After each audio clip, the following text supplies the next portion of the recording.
Assalamualaikum warahmatullahi wabarakatuh. Selamat datang teman-teman semuanya di kelas saya. Pada kesempatan kali ini, saya akan membawakan topik yang berjudul resiko dalam investasi.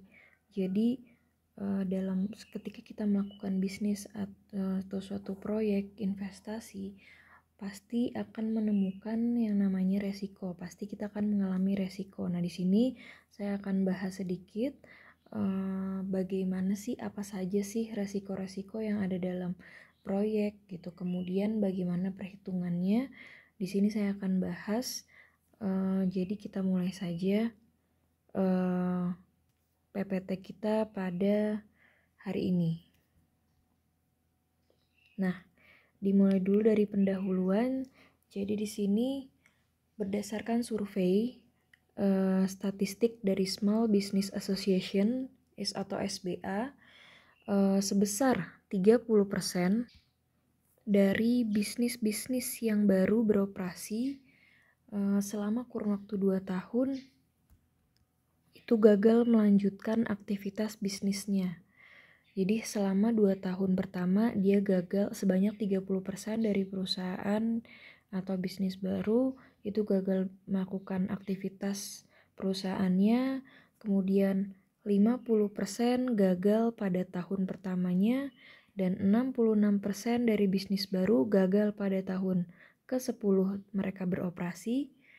Dan kemudian data tersebut juga mengungkapkan bahwa hanya sebesar 25% dari bisnis yang baru tadi dapat bertahan hingga 15 tahun atau bahkan lebih. Ini menandakan bahwa hanya sedikit ya perusahaan yang memang bertahan dalam jangka waktu yang lama, yang panjang gitu. Jadi sebenarnya mungkin dikarenakan banyak faktor, bisa jadi karena memang ketidaksiapan atau memang kurangnya pengalaman dari si pemilik dan juga yang menjalankan bisnis. Ya, kita perlu meninjau lebih dalam lagi ya, mengapa bisnis itu tidak bertahan lama. Kenapa perusahaan itu hanya bertahan 2 tahun, 3 tahun, selanjutnya dia tidak menghasilkan laba, atau ternyata manajemennya juga sudah tidak support, sudah tidak mendukung. Jadi di sini akan kita bahas nih. Oke, kita lanjut ke slide berikutnya. Jadi sebenarnya mengapa bisnis itu tidak selalu berjalan lancar? Jadi tadi kenapa hanya sekitar 25% yang mampu bertahan dalam jangka waktu yang lama, 15 tahun atau lebih. Jadi di sini kalau kita lihat yang pertama adalah perencanaan bisnis yang tidak matang. Sebaiknya jika kita melakukan bisnis atau ingin membuat suatu bisnis atau proyek, kita harus benar-benar matang membuat perencanaan secara rinci dan detail. Jadi misal kita harus buat bisnis tersebut dengan juga fokus pada jangka waktu ya. Jadi kita harus kelompokkan target-target di sini. Misalnya jangka pendek dari suatu bisnis ini ingin yang seperti apa, pencapaiannya apa, kemudian di sini ketika jangka menengah apa yang ingin dicapai, apa yang ingin dilakukan, kemudian ketika jangka panjang apa yang ingin dilakukan. Jadi sebenarnya kalau kita sudah menentukan jangka waktunya, periodenya, kita mau ngapain, kita mau apa dengan bisnis tersebut, pasti kita akan berpedoman dengan pencapaian-pencapaian yang akan kita lakukan berdasarkan periode yang telah kita tentukan. Kemudian yang kedua itu adalah kualitas produk atau jasa yang diberikan adalah cukup rendah. Nah, di sini jika kita menghasilkan barang yang ternyata kualitasnya itu jelek, konsumen juga tidak akan mau membeli lagi barang yang kita jual kepada mereka. Karena pada dasarnya di sini tidak akan meninggalkan kesan yang baik di mata konsumen. Kita tahu hal tersebut tapi tidak mau merubahnya, ya otomatis bisnis yang kita jalankan juga akan mengalami penurunan karena konsumen sudah tidak lagi mau membeli barang yang kita produksi. Nah, selanjutnya tidak ada inovasi baru.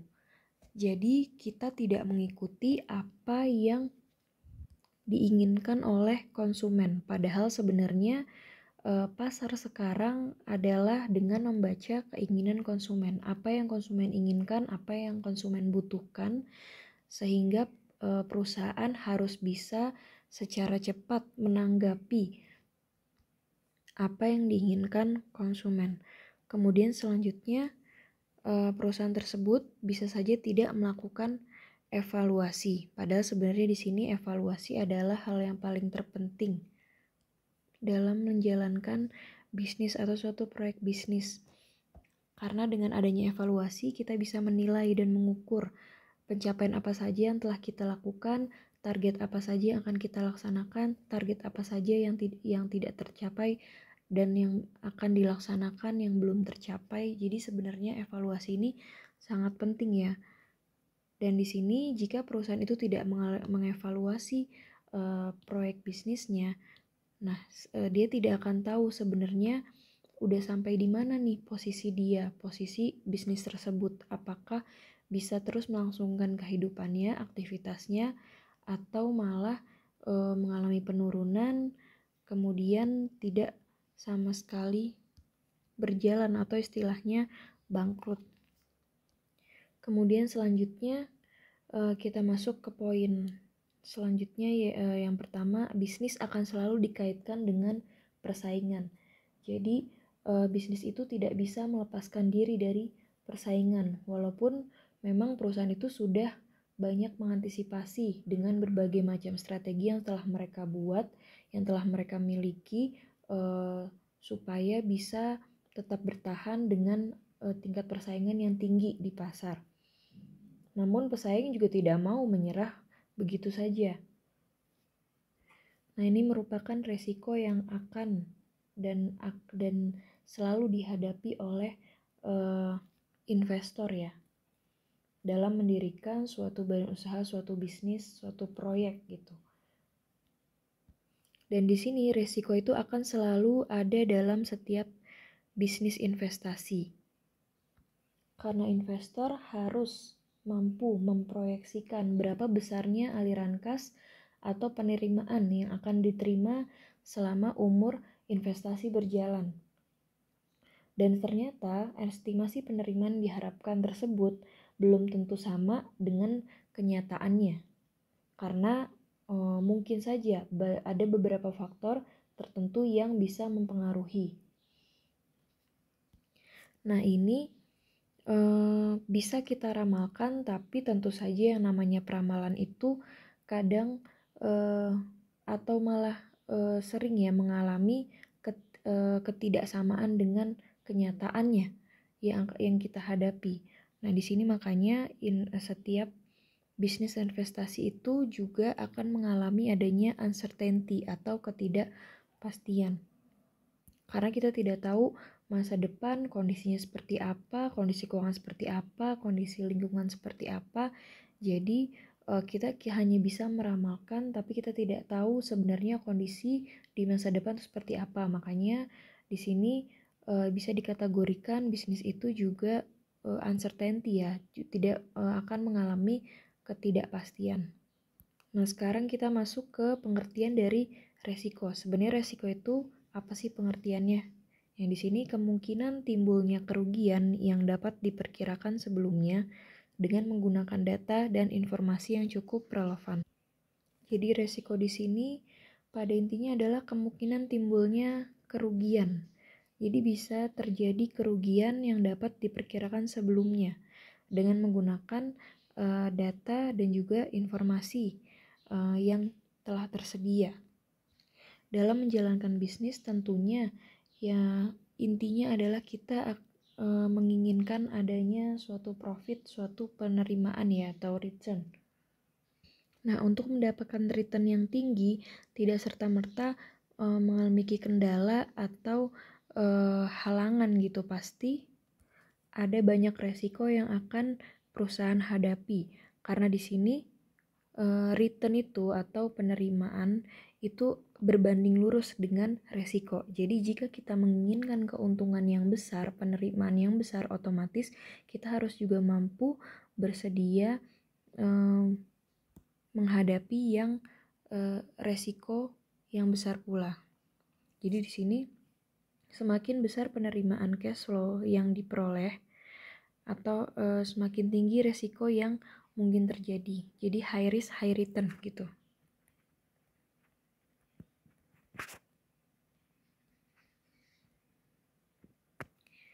Di sini berbanding lurus. Jadi kalau risiko returnnya itu tinggi, otomatis resiko yang akan kita hadapi juga akan semakin tinggi.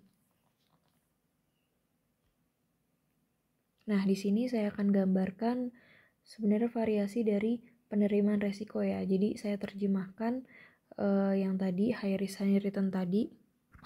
Jadi misal kita gambar di sini ada garis, kemudian ini titik 0, 1, 2,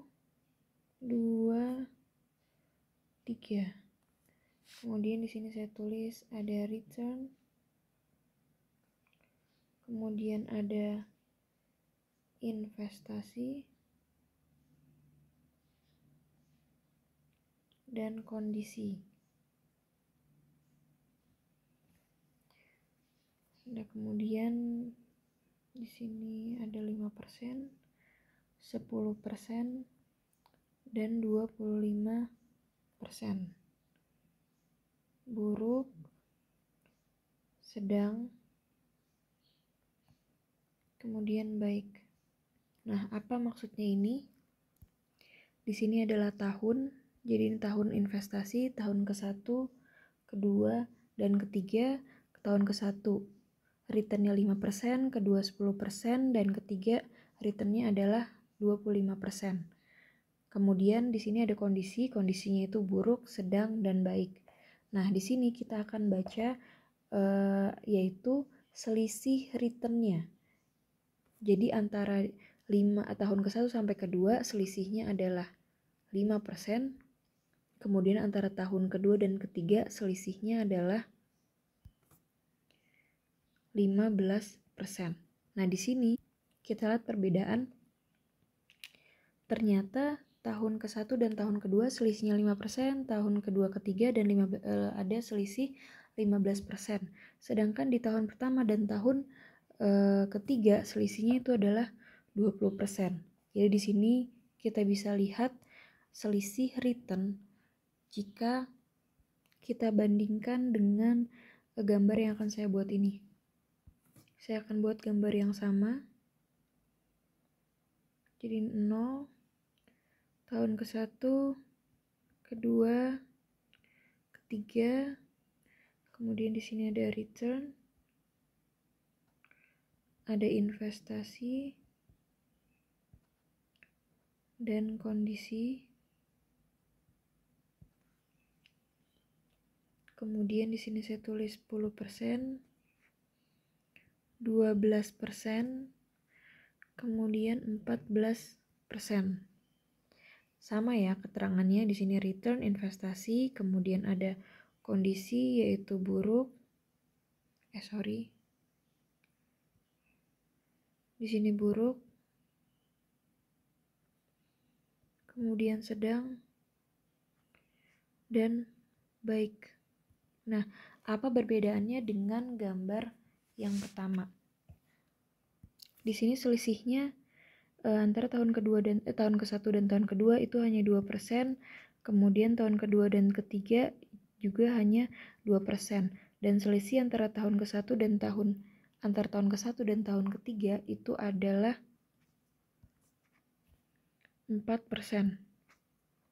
Bedanya dengan gambar 1 di sini, untuk tahun yang gambar yang pertama, untuk tahun ke-1 sampai ketiga itu selisihnya adalah 20%. Sedangkan di gambar yang kedua, dari tahun ke-1 sampai tahun ke-3 selisihnya hanya 4%. Jadi di sini artinya untuk gambar yang tertera di sini, yang pertama, bila kondisi buruk, jadi bila terjadi kondisi buruk, kita hanya akan dapat keuntungan sebesar 5%. Dan kemudian jika pada kondisi yang baik, jadi kalau kondisi situasinya lagi baik, kita akan dapat return sebesar 25%. Sedangkan gambar yang kedua, jika kondisinya baik, dia hanya akan dapat return sebesar 14%. Tapi di sini yang membedakan adalah selisih returnnya ya. Dan di sini kita bisa simpulkan ada variasi penerimaan resiko. Jadi kalau resikonya besar, itu dikarenakan adanya keuntungan yang besar pula. Jadi tadi saya tulis di sini lagi high risk, high return. Jadi jika ingin mendapatkan keuntungan sebanyak 25%, itu berarti selisih yang akan atau resiko yang akan kita dapat itu juga akan besar. Sedangkan di gambar kedua, apabila variasi penerimaan atau returnnya itu kecil, otomatis resiko yang akan kita hadapi juga akan semakin kecil gitu. Jadi di sini perbedaannya, kalau di gambar yang pertama variasi penerimaannya itu besar. Jadi kalau memang kondisinya buruk, ya kita hanya akan dapat return sebanyak 5%. Tapi kalau kondisi baik, kita akan dapat return yang sangat tinggi, yaitu 25%. Tapi kalau di gambar yang kedua, di sini variasi penerimaannya memang terbilang rendah ya, kecil. Pada kondisi baik, kita hanya akan dapat return sebesar 14%. Namun pada kondisi buruk, itu hanya akan menurun sebesar 4%. Jadi kita hanya akan dapat 10%, tapi ini lebih besar dibanding dengan gambar yang pertama. Dia hanya akan dapat return 5% jika kondisinya buruk. Makanya di sini kita lihat variasi penerimaan resikonya. Semakin tinggi resiko, semakin besar pula keuntungan yang akan kita dapat. Nah, selanjutnya terdapat kemungkinan terjadinya atau timbulnya resiko. Jadi yang pertama itu adalah besarnya investasi, di mana investasi yang besar memiliki resiko yang lebih besar dibanding investasi kecil. Yang tadi ya saya jelaskan, high risk high return. Semakin tinggi resiko, semakin tinggi keuntungan yang akan kita dapat. Kalau investasinya makin besar, otomatis resiko yang akan kita dapat juga akan semakin besar. Dan di sini akan mengalami kegagalan pun juga kemungkinan juga besar.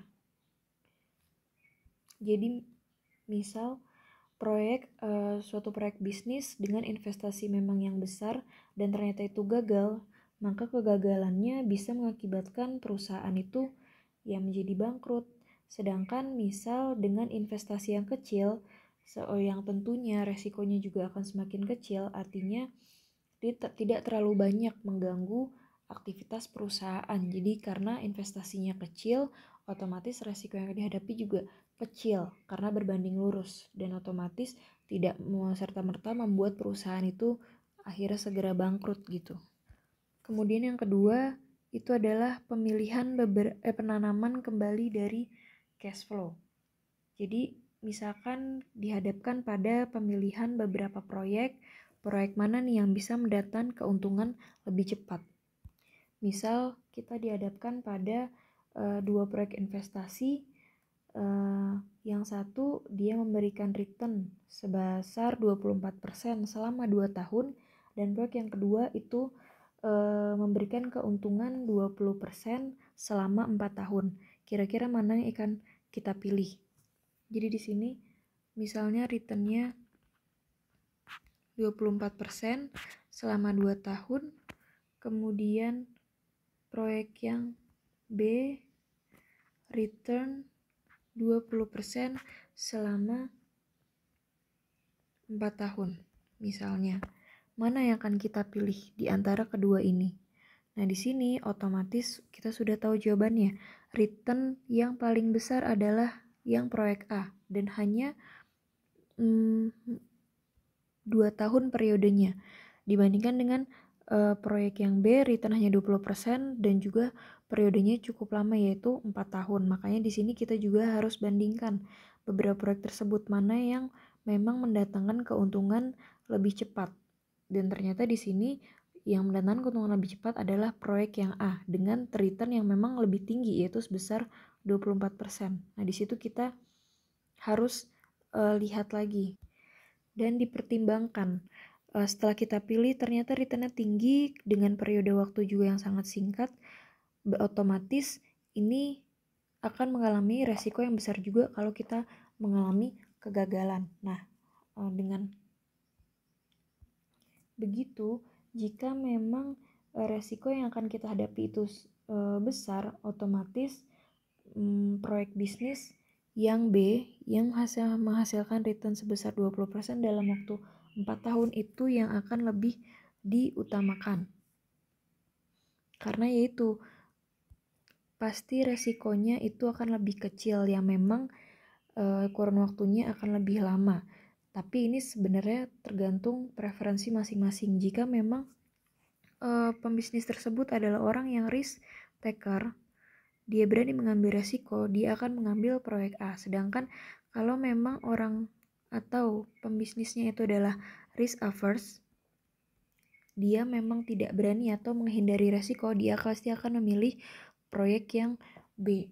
Karena di sini dia lebih mengutamakan kehati-hatian, dia tidak mau mengambil resiko banyak, ya otomatis lebih baik dia mendapatkan return yang lebih rendah dalam jangka waktu yang lebih lama daripada dia harus menanggung resiko yang tinggi jika memang terjadi kegagalan.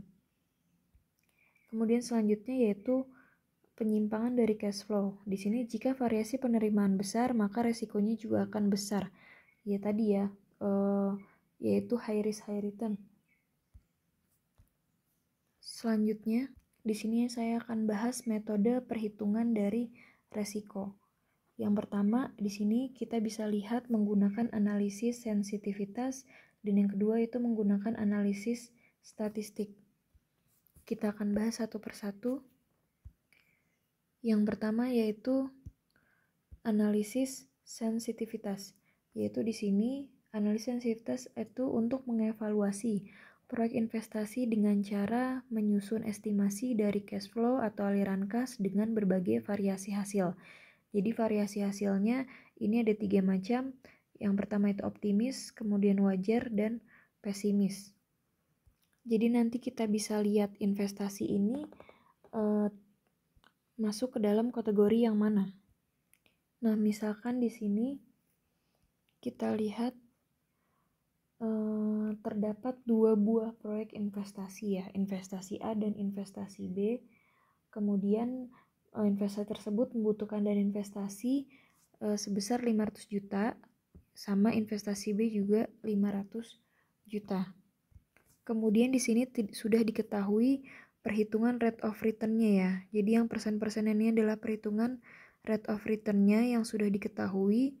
Di sini ada investasi A 20%, 17%, 14%, kemudian 22%, 16%, dan 10%. Di sini sudah ditentukan.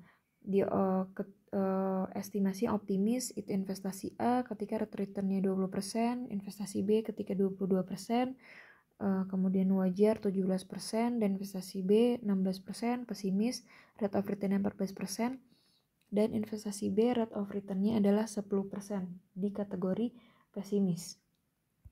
Dari hasil perhitungan tersebut, kita lihat range masing-masing ya.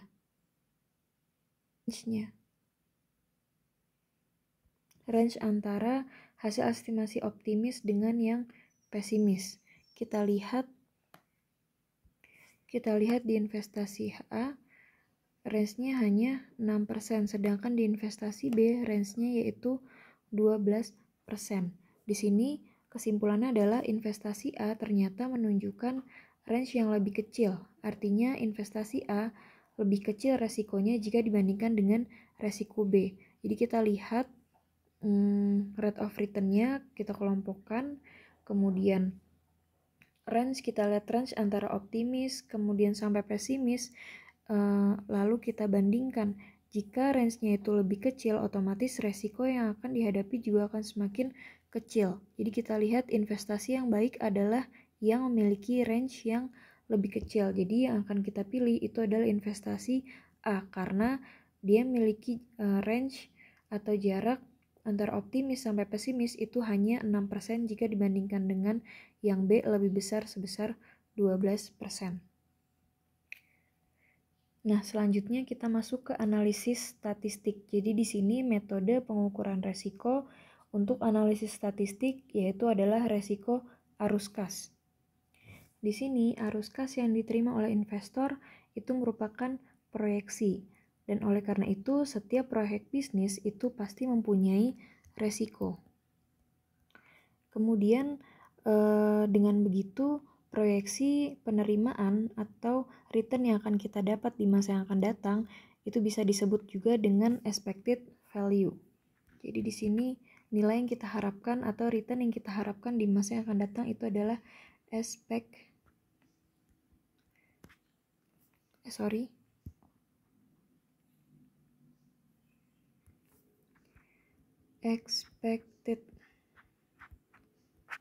value. Nilai yang diharapkan atau return diharapkan di masa yang akan datang. Namun, apabila terjadi penyimpangan dari return yang diharapkan tersebut, pastinya akan ada penyimpangan atau standar deviasi ya. Ini perlu diukur dengan menggunakan standar deviasi. Atau di sini rumusnya, di sini simbolnya itu adalah ini ya. Ini adalah simbol dari penyimpangan. Pasti ada penyimpangan. Nah, di sini pun kita harus ukur berapa penyimpangan tersebut. Nah, di sini terdapat dua rumus. Yang pertama, kita bisa lihat yaitu untuk menghitung return yang akan kita dapat di masa yang akan datang, itu rumusnya adalah EV. Jadi ini simbol dari nilai yang diharapkan atau return ya, nilai atau return yang diharapkan di masa yang akan datang. Kemudian EV sama dengan sigma VI dikali PI, di mana VI itu adalah cash flow dan PI itu adalah probabilitas pada setiap cash flow. Sedangkan jika kita ingin mencari penyimpangannya atau standar deviasinya ini, di sini rumusnya adalah rho sama dengan akar sigma VI dikurang EV atau expected value kuadrat kemudian dikali dengan PI, di mana rho-nya di sini adalah standar deviasi. Yang lain keterangannya sama ya dengan yang di atas, yaitu VI itu cash flow, PI-nya itu adalah probabilitas pada setiap cash flow. Jadi kita langsung masuk aja ke contoh. Misalnya di sini ada dua proyek investasi yang mempunyai umur ekonomis selama 1 tahun dengan karakteristik cash flow-nya atau aliran kasnya. Di sini ada investasi A, investasi B, probabilitasnya terlampir, cash flow-nya juga, di sini juga investasi B, probabilitasnya terlampir dan cash flow. Nah, yang ditanya, berapa return yang diharapkan atau nilai yang diharapkan di masa yang akan datang, kemudian berapa besar penyimpangannya, penyimpangan atau deviasi standar, penyimpangan. Kemudian di sini baru kita bisa pilih investasi mana yang lebih beresiko setelah kita menghitung berapa EV-nya dan berapa deviasi standarnya. Nah, langsung saja di sini kita jawab. Jadi tadi rumus nilai yang diharapkan itu adalah EV sigma N T sama dengan 1, kemudian VI dikali PI. Nah, ini rumus nilai yang diharapkan. Nah, kalau kita lihat di sini kita kelompokkan dulu. Yang pertama di sini adalah investasi A. Kita akan hitung. Tadi rumusnya adalah VI itu adalah cash flow dan PI itu adalah probabilitas ya. Jadi di sini kalau kita lihat soal probabilitas dan juga cash flow. Ini adalah PI, kemudian cash flow-nya itu adalah VI. Kita langsung tulis saja. Nah, di sini adalah cash flow-nya, sudah saya tulis VI. Kemudian di sini adalah probabilitasnya yaitu PI. Langsung kita kali saja di sini 15.000 kali 0,1 itu adalah 1.500. Kemudian ini adalah 4.000. Kemudian yang ketiga itu adalah 10.000. 30.000 kali 0,2 adalah 6.000. Kemudian 35.000 dikali 0,10 itu 0,10 ya atau 0,1 itu adalah 3.500. Nah, di sini kebanyakan 0. Nah, di sini langsung kita jumlahkan, hasilnya adalah 25.000. 25.000 untuk yang investasi A. Sekarang kita hitung yang investasi B dengan cara yang sama ya, dengan probabilitas dan cash flow yang sudah diketahui. Nah, di sini sudah saya tulis 15 kali 0,05 itu adalah 750. Kemudian yang kedua, 20.000 kali 0,2 itu 4.000, 25.000 dikali 0,5, 12.500, 30.000 dikali 0,2 itu 6.000, kemudian 35.000 kali 0,05 itu adalah 1.750. Nah, di sini kita jumlahkan, hasilnya adalah 25.000.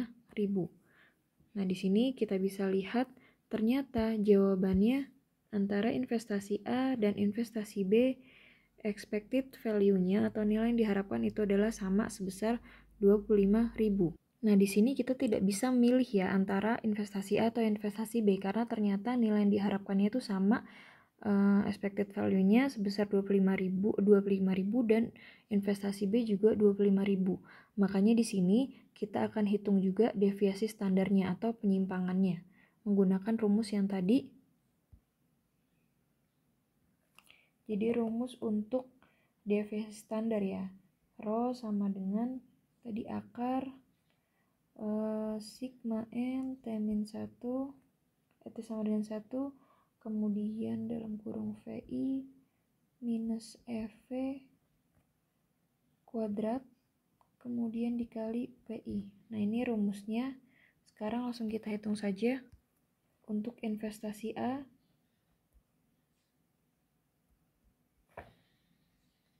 berarti kita langsung masukkan ke dalam rumus. Di sini ada cash flow-nya 15.000.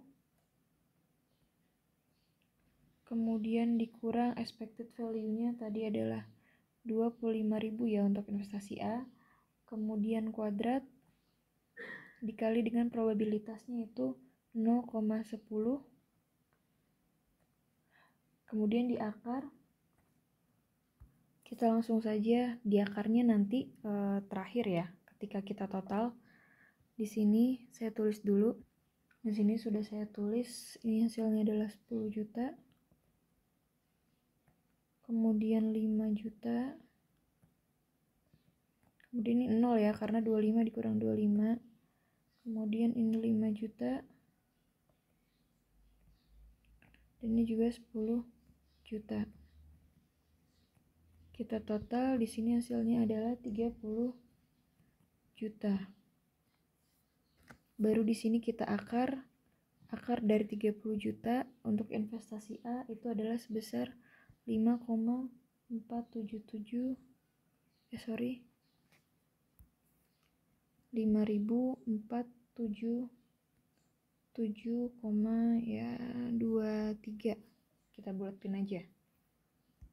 Nah, ini untuk penyimpangan atau row yang investasi A. Sekarang kita hitung yang investasi B. Saya tulis dulu. Nah, sudah saya tulis di sini, berarti kita hitung yang pertama itu 5 juta. Kemudian 5 juta. Ini juga sama, 25 kurang 5 0. Kemudian di sini juga 5 juta hasilnya. Terakhir juga 5 juta. Maka di sini jumlahnya adalah 20 juta. Nah, kita akar 20 jutanya. Hasilnya adalah 4.472,14. Nah, di sini kita sudah lihat jawabannya ya, antara investasi B dan investasi A. Investasi A itu penyimpangannya 5.477 dan investasi B penyimpangannya atau ROE-nya adalah 4.472. 72. Nah, dari sini bisa kita simpulkan ya, mana investasi yang lebih beresiko, yaitu yang memiliki standar deviasi atau penyimpangan yang lebih besar. Yang ternyata ya kan kita pilih itu adalah investasi B, karena ROE-nya atau penyimpangannya itu lebih kecil jika dibandingkan dengan yang A. Jadi ternyata investasi A itu lebih beresiko dibandingkan investasi B. Karena tadi sudah kita temukan jawabannya, ternyata penyimpangan yang paling besar itu adalah di investasi A sebanyak 5.477. Sedangkan di investasi B penyimpangannya hanya 4.472. Nah, selanjutnya itu adalah macam-macam resiko bisnis atau proyek lainnya. Jadi ternyata masih banyak ya resiko-resiko yang akan kita hadapi jika ingin menjalankan suatu bisnis. Di sini saya rangkum ada 5 poin. Yang pertama resiko alam, resiko desain, resiko finansial, dan resiko hukum, dan resiko sumber daya. Jadi kalau kita lihat resiko alam, contohnya misal kayak jika mengalami bencana gitu ya. Jadi resiko yang memang disebabkan oleh kejadian alam gitu. Karena kejadian alam, misalkan kayak gempa bumi, banjir gitu. Dan di sini bisa mempengaruhi pelaksanaan dari bisnis tersebut. Jadi bisa jadi bisnis tersebut mengalami kegagalan dikarenakan adanya faktor resiko alam. Kalau tiba-tiba ternyata terjadi banjir atau gempa bumi gitu. Nah, ini sebenarnya termasuk ini ya, tidak bisa kita apa ya istilahnya atasi langsung atau hindari, karena di sini adalah kejadian alam gitu. Kita tidak bisa menaksir kira-kira kenapa tiba-tiba kapan datang banjir atau kapan datang gempa bumi, itu tidak bisa kita taksir. Makanya di sini pasti resiko bisnis itu akan mengalami hal-hal seperti ini. Kita harus bisa mengantisipasi baik dari lingkungan dan kondisinya gitu. Kemudian di sini ada lagi yaitu resiko desain. Ya, di sini resiko yang terjadi yang keberadaannya atau kondisinya itu dipengaruhi oleh faktor-faktor desain. Jadi misalkan konstruksi atau perusahaan konstruksi pasti akan mengalami resiko desain gitu.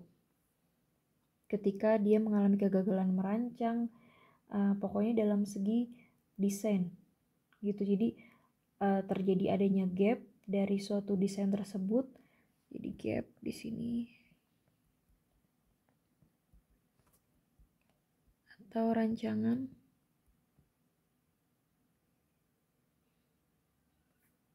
Dan ini bisa menimbulkan suatu masalah. Jadi jika terjadi gap tersebut, kesalahan perancangan tersebut bisa menimbulkan suatu masalah, itu masuk ke dalam resiko desain ya.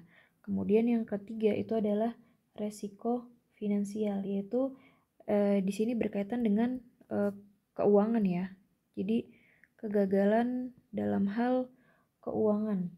Misalkan kayak terjadi masalah-masalah ekonomi, misalkan ternyata gagal bayar atau kondisi keuangannya itu lagi resesi, gagal bayar misalkan dia minjem di bank atau melakukan pinjaman kredit, dia gagal bayar, atau ternyata pada saat tersebut kondisi perekonomian global maupun nasional itu mengalami resesi, itu juga bisa mempengaruhi ya perusahaan.